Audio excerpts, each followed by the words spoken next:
Hello, good day and welcome. I'll be answering JAMB 2020 Physics Past Question 20 for a particle having an x coordinate that varies in time according to the expression x is equals to 4t minus 2t squared. The instantaneous velocity of the particle at t equals to 2.5 is A 12 meter per second, C 6 meter per second, that's B, C 0 meter per second, and D 10 meter per second. Now, instantaneous velocity simply means the velocity at the instant of time, that is, it's the velocity of the particle when the time is exactly 2.5 seconds.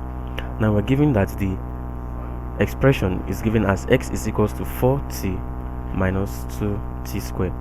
Now for us to find this instantaneous velocity, we have to differentiate x with respect to t.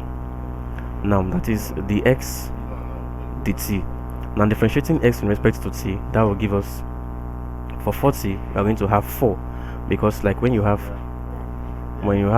y is equals to x raised to the power of n, the y dx is equals to nx raised to the power of n minus 1. So in this case, that would be the case also. T here is t raised to the power of 1, so t raised to the power of 1 minus 1 will give us t raised to the power of 0, and that is 1.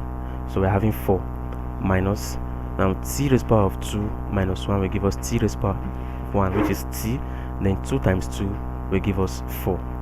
So we have the x dt, that's differentiating x with respect to t, we'll have 4 minus 4t.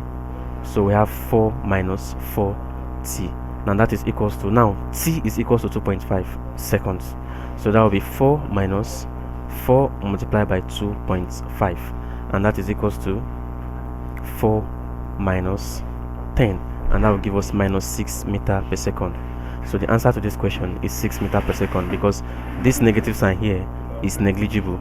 So the instantaneous velocity is equals to 6 meter per second, and that is option B.